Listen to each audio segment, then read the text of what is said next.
Kashmir, the paradise for the explorer, the land of beauty and serenity. Jahangir বলে গিয়েছেন, गर फिरदौस रूहे ज़मीन است, हमीन است, हमीन است, हमीन است. If there is ever a heaven on earth, it's here, it's here, it's here. সত্যি তো, কাশ্মীর শব্দটা বলার সাথে সাথে চোখ বন্ধ করলে যে ছবিগুলো ভেসে ওঠে, সেটার কি বা হতে পারে? শুধুমাত্র নিজেদের মন গড়া একটা স্বর্গের জায়গা, চারিদিকে অনবদ্য প্রাকৃতিক সৌন্দর্য, কিংবা ডাল লেকের শিকারা, অথবা সেই টিউলিপ গার্ডেনের মধ্যে দিয়ে অমিতাভ বচ্চন আর রেখার মতো নিজেদের হেঁটে যাওয়া। মুঘল গার্ডেনগুলোতে ঘুরতে ঘুরতে মনে হয় ইতিহাসে বোধহয় সেই যুগে ফিরে গেছি। রাস্তার দুধারে বড় বড় পপুলার গাছগুলোকে দেখার সময় শুধু অপলোকে চেয়ে থাকা। কাশ্মীর, কাশ্মীর মানেই আমাদের সেই প্রিয় গন্ডোলা রাইড, পৃথিবীর দ্বিতীয় সর্বোচ্চ কেবল কার। যারা কাশ্মীরকে সুইজারল্যান্ডের সাথে তুলনা করে, তাদের উদ্দেশ্যে বলি, আমার মাতৃভূমির সৌন্দর্য কেন কারুর সাথে তুলনা করছো? এ তো অনবদ্য, একম এবং অদ্বিতীয়ম। এই পর্যন্ত তো সবই ঠিক ছিল, কিন্তু ইদানিংকালে 22 এপ্রিল 2025 যেটা হয়ে গেল, তা কি কোনোদিন ভোলা যাবে? ভোলা যাবে একদল নিরীহ পর্যটক যারা শুধুমাত্র কাশ্মীরকে ভালোবেসে এখানকার সৌন্দর্য উপভোগ করতে এসেছিল, তাদের প্রাণ চলে যাওয়ার ঘটনাকে? সারা দেশ জুড়ে আন্দোলন হলো, সারা বিশ্ব জুড়ে নিন্দা হলো, প্রতিবাদ হলো। এত কিছুর পরেও কাশ্মীরের সৌন্দর্যকে তো সত্যি না মনে রেখে পারা যায় না, ভোলা যায় না ওখানকার মানুষের কিছু আন্তরিকতা, কিভাবে তারা আগলে রাখে তাদের মেহমানকে। তাই শুধু কাশ্মীরের সৌন্দর্য নয়, স্থানীয় মানুষদের এই আন্তরিকতা, ভালোবাসা আমাদের মতো পর্যটকদের আবারও এখানে ফিরে আসতে বাধ্য করে। সত্যি বলছি, এই ঘটনার পরেও মনে হয় যদি একবার সুযোগ আসে নিশ্চয়ই ফিরে যাব, আবারও ভালোবাসবো, বারবার প্রেমে পড়ব। কাশ্মীর শুধু তোমার জন্য। বন্ধুরা, ওই 22 এপ্রিল 2025 আমরা কিন্তু পেহেলগামেই ছিলাম। কি হয়েছিল সেদিন জানতে চাও? তবে দেখতে থাকো আমাদের কাশ্মীর পর্ব। চলো গল্পটা শুরু করা যাক। আচ্ছা, আমাদের যাত্রা শুরু হচ্ছে। সমস্ত বাক্স ব্যাটরা গুছিয়ে আমরা রেডি। এই যে আমার মেয়ের ড্রেস, নিশ্চয়ই এয়ারপোর্টে গিয়ে দেখাবো। আমি দেখিয়ে দিচ্ছি কতগুলো বাক্স ব্যাটারা হলো আমাদের। এই যে মোটামুটিভাবে অনেকটা হয়েছে। প্রিয়াঙ্ক ফাইনাল সব কিছু দেখে নিচ্ছে একবার। আমার মা ওদিকে ঠাকুরটা প্রদক্ষিণ করছে, আর আমার মেয়ে ভাবছে দেরি হয়ে যাবে। তো বন্ধুরা, আমরা বেরোচ্ছি। বেরিয়ে ওখানে গিয়ে যে যে ইনফরমেশনগুলো মনে হবে যে শেয়ার করে দেওয়া দরকার, ডেফিনেটলি শেয়ার করে দেবো।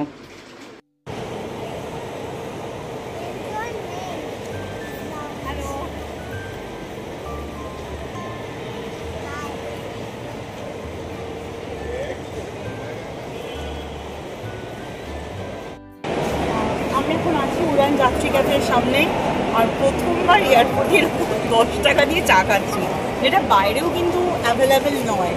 অনেক জায়গাতে 10 টাকা আমরা চায়ের কথা এখনকার দিনে ভেবেই উঠতে পারি না, স্পেশালি ঘুরতে গেলে। তো এরকম সুন্দর একটা বড় কাপে করে বিল দিয়ে, এই যে বিলটাও দেখিয়ে দিই আমরা, এই যে 1 কাপ চা অনলি 10 রুপিস। তো এয়ারপোর্টে এসে ফার্স্ট আমি এটাকে এখন এনজয় করি। তোমরাও আসলে অবশ্যই কিন্তু ট্রাই করবে। দারুণ খেতে, দারুণ খেতে, মশালা টি পুরো। আমাদের যাত্রা শুরু হয়েছিল কলকাতা ইন্টারন্যাশনাল এয়ারপোর্ট, মানে নেতাজি সুভাষচন্দ্র বোস ইন্টারন্যাশনাল এয়ারপোর্ট থেকে। এটা আমার মা এবং মেয়ে দুজনের ক্ষেত্রেই ছিল ফার্স্ট ফ্লাইট ট্রাভেল, তাই দুজনে এনজয় করার পাশাপাশি নিয়মকানুনগুলোও কিন্তু খুঁটিনাটিভাবে বুঝে নিতে চেষ্টা করছিল। সত্যি কথা বলতে মেয়ে ছিল সুপার এক্সাইটেড। কোনোভাবেই ওর ট্রাভেল ব্যাগ আমাদেরকে দিতে রাজি ছিল না। কে বলবে দেখে বয়স মাত্র 4 বছর। আর আমরাও চাইছিলাম ওর এই জার্নিটাকে মেমোরেবল করার জন্য যা যা কোঅপারেশন দরকার সেগুলো করব। প্লেনে বসে আমরা তো মেন্টালি প্রিপেয়ার হয়ে গেছিলাম, তবে একটু মনে মনে ভয় ছিল, স্পেশালি আমার মাকে নিয়ে। এজেড পারসন, 65+ এজ, সেক্ষেত্রে হার্টের ওপর না কোনো চাপ পড়ে। এদিকে আমার মা দেবদেবীদের নাম নিতে নিতে জানলার ধারে বসে দেখলাম দারুণই এনজয় করছে। যাকে এবার প্লেনটা আকাশে উড়ে গেছে, আর মেয়ে তো দিব্যি এক্সাইটেড হয়ে পড়ল, মা আমরা উড়ে গেলাম, এবার একটু বাদে পৌঁছে যাব শ্রীনগর। যাই হোক, মেয়ে তো এক্সাইটেড ছিল, আমরা বড়রা হয়তো এক্সাইটমেন্টটা ওই লেভেলে এক্সপ্রেস করি না। তখন কি আর জানতাম আমাদের আগামী দিনগুলো কেমনভাবে একটা অবিস্মরণীয় ট্রিপ হয়ে দাঁড়াবে? জানতাম না যে ইতিহাসের পাতাও এর নাম জড়িয়ে যাবে, দেশ বিদেশে লোকের কাছে খবর পৌঁছে যাবে। যাই হোক, একটা পজিটিভ মাইন্ড নিয়ে এগিয়েছিলাম এবং তারই গল্প কিন্তু তোমাদের সাথে শেয়ার করছি। খুব সুন্দর একটা বিমান সফর করার পর আমরা পৌঁছে গেছিলাম শ্রীনগর এয়ারপোর্টে। সময় প্রায় রাত্রি 8টা। বিমান কিন্তু একদম রাইট টাইমে ছিল। আমরা পৌঁছে গেছি শ্রীনগর এয়ারপোর্টে এবং এখান থেকে আমাদের ট্যাক্সি আগের থেকে বুক করা ছিল, সেই ট্যাক্সি ধরে আমরা পৌঁছে যাব হোটেলে। আজকের মতো খুব একটা অ্যাক্টিভিটি কিছু করার নেই, ফাইনালি এখানে এসে পৌঁছেছি, এটাতেই প্রচণ্ড এক্সাইটেড লাগছে। তো কি বলবো, শ্রীনগরের নতুন যাত্রা শুরু হচ্ছে, ঘোড়ার চ্যাপ্টারে একটা নতুন পালক জুটলো। আমি না বলার ভাষা হারিয়ে ফেলছি, আমি এতটাই স্পেল বাউন্ড হয়ে গেছি। ছোটোবেলার থেকে যে আমার একটা ড্রিম ডেস্টিনেশন ছিল, তো আজকে ওই বাকেট লিস্টে এটা পড়লো। অনেক জায়গায় ঘুরেছি, কিন্তু কাশ্মীর হয়ে আসা হয়নি। এতটাই ইমোশনাল হয়ে গেছে, আমার মনে হয় কথা আটকে যাচ্ছে। যাই হোক, এবার যাত্রা শুরু হয়ে গেছে, কাশ্মীরে ল্যান্ড করে গেছি, শুরু হবে নতুন ডায়েরি। আজ আমাদের কাশ্মীরের প্রথম সকাল। সত্যি কথা বলতে সারা রাত উত্তেজনা চেপে ধরে রেখেছিলাম যে কখন আজকে নতুন সকাল হবে এবং খুব তাড়াতাড়ি রেডি হয়ে বেরিয়ে পড়ব। আর উল্টো দিকের যে বাড়িটা দেখছো, দেখে মনে হচ্ছিল এটাও বোধহয় অনেক ঘটনা, অনেক ইতিহাসের সাক্ষী। যাকে চলো এবার বেরোনো যাক। এই যে রেডি হয়ে আমরা গাড়ি করে বেরিয়ে পড়েছি। আমাদের ড্রাইভার ভাই কিন্তু চলে এসেছিল একদম টাইমে। বাবা, কালকে অনেক রাত্রির অবধি কিন্তু ও আমাদের সাথে ছিল, রাত্রি প্রায় 12টা 12:30, কিন্তু তারপরেও আজকে সকালে কিন্তু ঠিকঠাক সময় এসে হাজির এবং আমাদের সঙ্গে আগামী 8 দিন সফরযাত্রী হিসাবে ও থাকবে। রাস্তা চলেছে ডাল লেকের পাশ দিয়ে, আর আমরাও দেখছিলাম দু নয়ন ভরে। এই যে ডাল লেকের জলটা দেখছো, আমি তো প্রথমবার দেখছি, কিন্তু মনে হচ্ছে বোধহয় জন্ম জন্মান্তরে এ আমার অনেক দিনের সঙ্গী।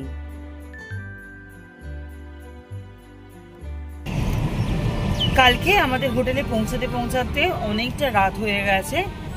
সেটার একটা কিছু রিজন ছিল, আমরা যেখানে বুকিং করেছিলাম ওখানে ক্যান্সেল হয়ে গেছিলো, আমরা জানতাম না। তো ওনারাই আবার আমাদের জন্য হোটেল বুক করে দিয়েছেন। তো সেটা করতে করতে না আমাদের রাত্রি 12:30 1টা হয়ে গেছিলো। আজকে আমরা ডিসাইড করে নিয়েছি যে লোকাল সাইট সিইংগুলো করবো, সেই উদ্দেশ্যে বেরিয়ে পড়েছি। ডাল লেকের পাশ দিয়ে সোজা গাড়ি ছুটছে।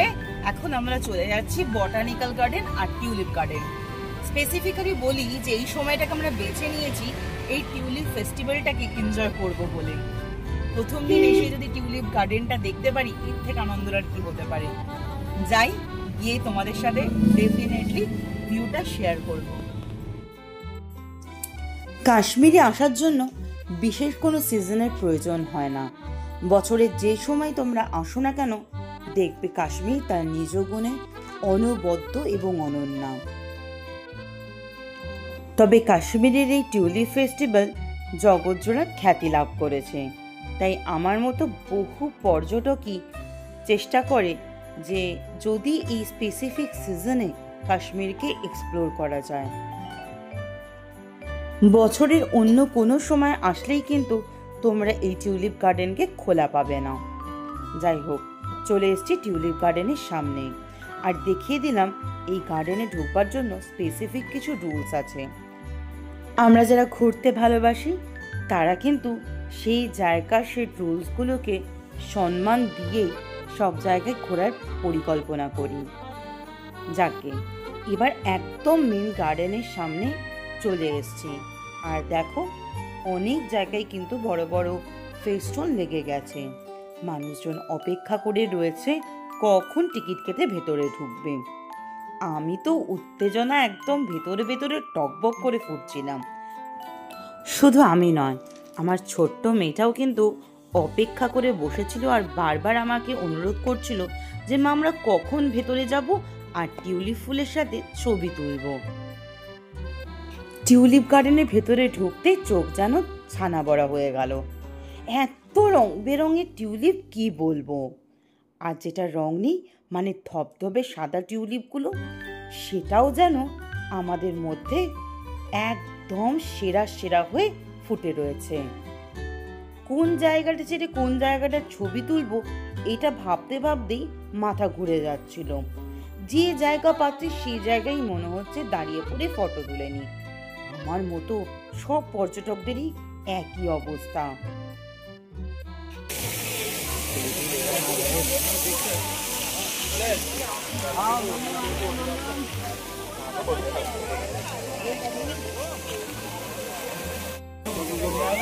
আমাদের কাশ্মীর ট্যুরের ফার্স্ট ডেতেই আমরা প্রথম ভিজিট করলাম টিউলিপ গার্ডেন। মেনলি এখানে টিউলিপ ফেস্টিভ্যালটা দেখার জন্যই আসা।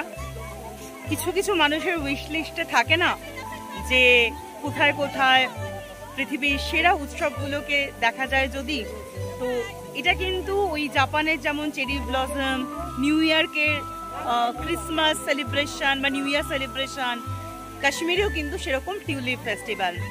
তো কি বলবো, এসে যে ভিডিও করবো না এতটাই স্পেল বাউন্ড হয়ে গেছি যে মনে হচ্ছে শুধু দু চোখ ভরে ফুলগুলোকে দেখে। আর এমন ভালো সময় এসছি আমরা যে পুরো ফুল ব্লুম হয়ে গেছে। দাদা কিছু কিছু জায়গায় গাছগুলো তো এরকম হয়েছে ব্লুমিং হওয়ার পর আবার সেগুলোকে কেটে দেওয়া হয়েছে আরো সুন্দরভাবে, মানে বেশ কিছু জায়গা আরো ব্লুমিং হচ্ছে। তো দুর্দান্ত লাগছে, আমরা ভীষণ ভীষণ হ্যাপি। তোমাদের সাথেও কিন্তু তার কিছু কিছু ক্লিপিংস গুলো শেয়ার করছি। সবাই খুব ব্যস্ত ফটো রিল তোলবার জন্য, এখানে মানুষজনও আছে যারা তোমাদেরকে হেল্প করবে। চলো দেখতে থাকো।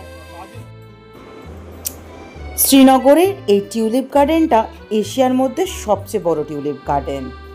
প্রত্যেক বছরই পর্যটকদের জন্য মোটামুটিভাবে মার্চের শেষের থেকে শুরু করে মিডল অফ দ্য এপ্রিল অবধি খোলা থাকে।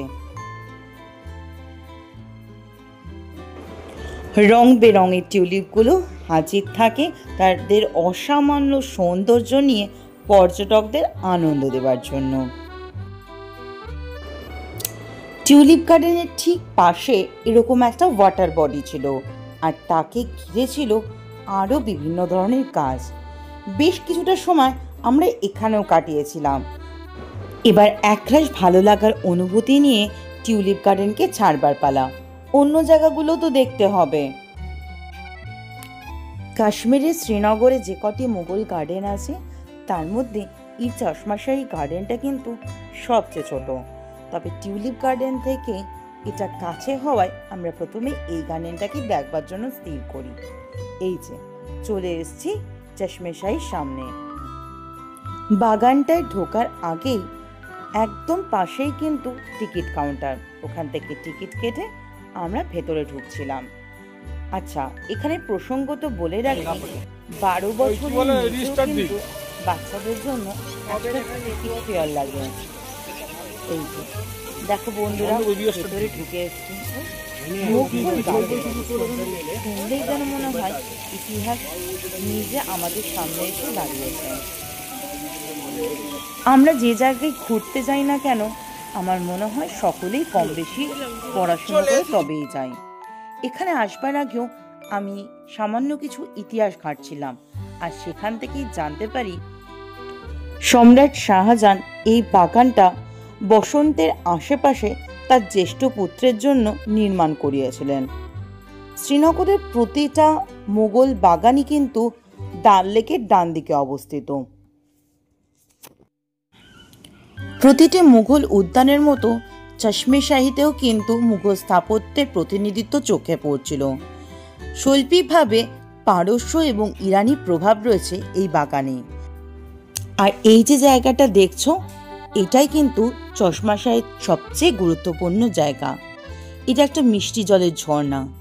অনেকেই মনে করে এই ঝর্ণার জলে কিছু ঔষধি গুণ আছে বা হতে পারে কোনো বিস্ময়কর প্রভাব, তাই এই জল খাওয়াটাকে অনেকেই পবিত্র বলে মনে করে। আমার মাও এর ব্যতিক্রম নয়। টুক করে জল নিয়ে কি সুন্দর ঝর্ণা জলটা খেয়ে নিল। খুব ঠান্ডা ছিল। সেদিন ছিল 18 এপ্রিল, ওয়ার্ল্ড হেরিটেজ ডে, আর আমরা পৌঁছে গেছিলাম পরিমহল। চশমে শাহিদ থেকে কিছু দূর এগোলে পূর্ব দিকে কিন্তু এই পরিমহলের অবস্থান।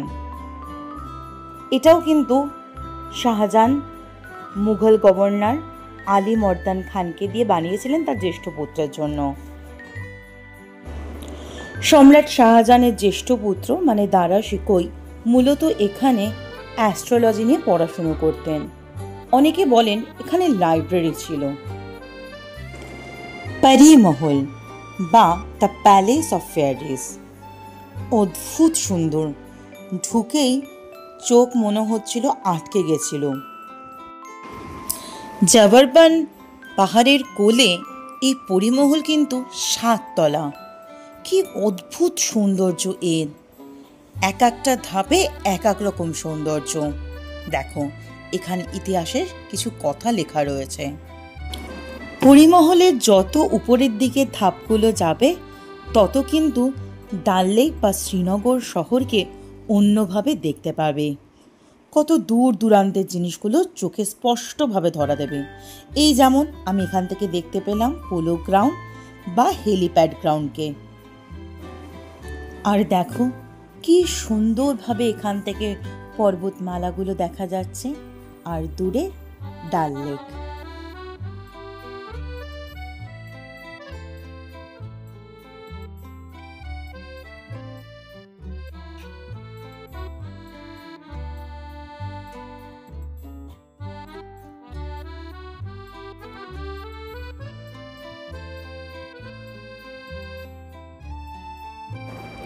অন্যান্য মুঘল স্থাপত্যের মতো পরিমহলেও কিন্তু এসে চোখে পড়ল ইসলামিক স্থাপত্য।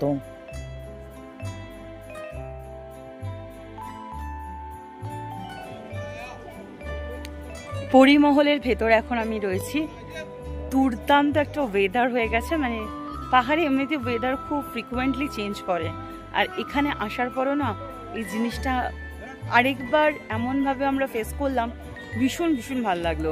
সকালের দিকে বেশ একটা ব্রাইট সানি ওয়েদার ছিল, রোদ্দুরে ঝকঝকে ছবি উঠছিল। তারপরে কিছুক্ষণ যখন আমরা খুব নিজেদের মধ্যে মজা করছিলাম, ঘুরে বেড়াচ্ছিলাম, তখন মনে হচ্ছিল যে একটু বোধহয় ছোট্ট বাচ্চাটা বা মা একটু টায়ার্ড ফিল করতে পারে, আমার জন্য নয়।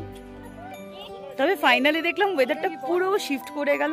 হালকা হালকা বৃষ্টি হচ্ছে, মেঘলা ওয়েদার, আর ওরা নতুন একটা উদ্যম নিয়ে আবার বললো যে চলো আমরা আরো কিছু জায়গা ঘুরবো। তো চলে এসেছি পরিমহলে।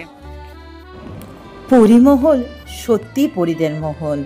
এখানে আসলে শ্রীনগর বা কাশ্মীরের যে ব্রেথ টেকিং ভিউ, আর দূরে ডাল লেক যেন মনে হচ্ছে একটা শান্তির বার্তা বহন করছে।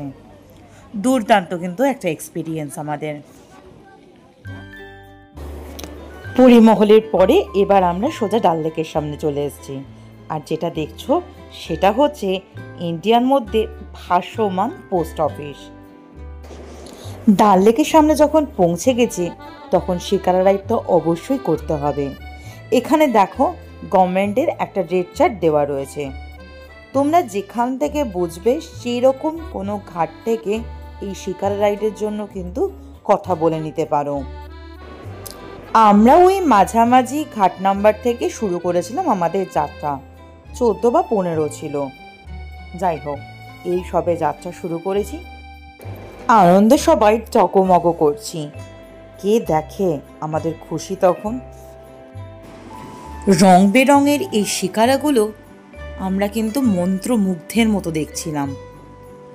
এই যে ডাল লেক, সকলেই জানো এটাও কিন্তু ওই জাওয়ারবান পার্বত্য এলাকার মধ্যেই পড়ে।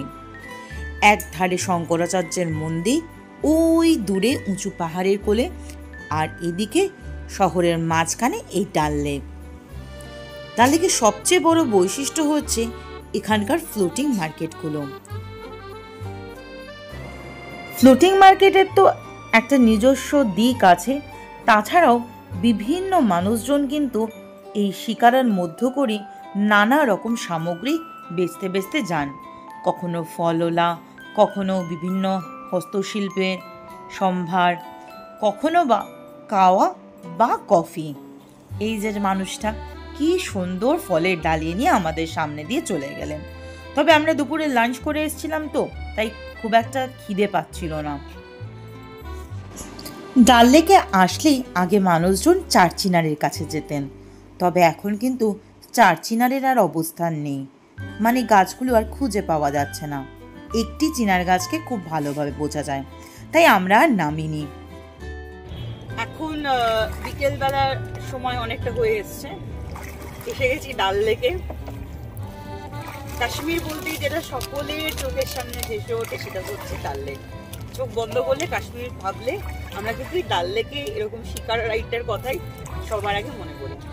অবভিয়াসলি বরফের জায়গাগুলো তো রয়েছে, কিন্তু এটার ভাইবসটা বা এটার যে আনন্দটা এটা না বলে বোঝানোর নয়। তো এটা ওই যে বলছিলাম এর আগেও, ছোটবেলা থেকে এটা বাকেট লিস্টে ছিল।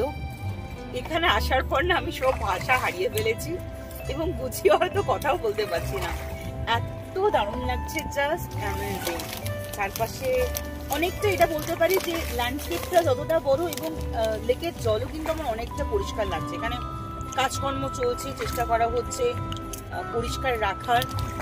সকলকে একটা রিকোয়েস্ট করবো, লেকে উঠবার আগে একটু দেখে নেবেন, শিকারাটা দেখে নেবেন, ওনাদের সাথে ঠিক করে কথা বলে নেবেন। আমরা এরকম দু একজনের সাথে কথা হচ্ছিল, তখন কনফার্মেশন দিইনি, তাও যাই হোক মানে একটু মনে হলো যে উনি প্রচন্ড রাগ দেখাচ্ছেন, কেন ওনার মানে সাথে গেলাম না শিকারা রাইডে। তো আলটিমেটলি একজনের সাথেই যাব না, সকলেই এখানকার স্থানীয় মানুষ, সকলেই এটাকে উপার্জনের পথ হিসেবে বেছে নিয়েছেন। আমরাও এখানে আসি ঘুরতে, এনজয় করতে, বাট সেই জিনিসটা একটু খেয়াল রাখবেন যাতে একটা মানে কোন একটা আনপ্লিজেন্ট সিচুয়েশন না রাইজ করে। দেখা যাক, এই যে আমি একটু এই যে জল জল ঠান্ডা জল প্রচন্ড ভালো। আমি যদি ওখানে যেতাম ভালো লাগতো। देखो इसको कहते हैं वैसा बैदिंग बोट। यहाँ पे लोग आते हैं, टूरिस्ट आते हैं, पैसा खर्च करते हैं, वाटर सर्फिंग करते हैं, वाटर स्कीज करते हैं, जेट स्की चलाते हैं और मजा लेते हैं, स्विमिंग भी सीखते हैं इधर। और उसके बाद आपकी मर्जी, अगर आपको भी कुछ करना है तो हम रुकेगा, अगर नहीं करना है तो नो प्रॉब्लम, सीधा चलेगा। और कोई ओकेशन पार्टी वगैरह भी होता है? हाँ, यहाँ पे ये जो बोट है ना, ये और किसी भी काम में भी आते हैं। और पार्टी शार्टी जब होती है ना, 20-25 लोग इसमें गाना ये घूमते हैं, पार्टी करते हैं और खाना वाना खाते हैं, मजा लेते हैं। उसके बाद भी अगर यहाँ डल लेक में शादी होता है, उसके काम में भी आता है उसमें, क्योंकि यहाँ पे अगर डल लेक में शादी होगा, अगर बारात को लेना होगा, इसमें हम बारात लेकर जाते हैं 30-40 आदमी, एक गांव से दूसरे गांव में, फिर बारात ये दुल्हन को लाते हैं। और यहाँ पे हर किसी काम का आता है, बहुत अच्छा बोट है। শিকারায় চলতে চলতে আমরা যে স্পেসিফিক হাউস বোটগুলোর কথা শুনছিলাম, হাউস বোট বলবো না, মানে এটা ওই বড় বড়ই শিকারা, এখানেই কিন্তু পার্টি বা কোনো অকেশন বা বিশেষ কোনো গ্যাদারিং হয়। তো দেখো সামনে থেকে এই বড় বড় বোটগুলোই দেখিয়ে দিলাম। ডাল লেকে ঘুরতে ঘুরতে বারবার না ওই মিশন কাশ্মীর সিনেমাটার কথা মনে হচ্ছিল পুরো চোখের সামনে সব কিছু ভাসছে। আর দূরে পাহাড়ের কোলে আমাদের শিকারার ভাইয়া কিছু দেখাচ্ছিলেন প্রপার্টি, যেটা নাকি হরি সিংয়ের প্রপার্টি।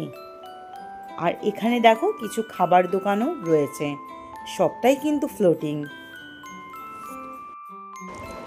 ডাল লেক কিন্তু ফ্লোরা আর ফনার ডাইভার্সিটি অনুযায়ী যথেষ্ট এনরিচড।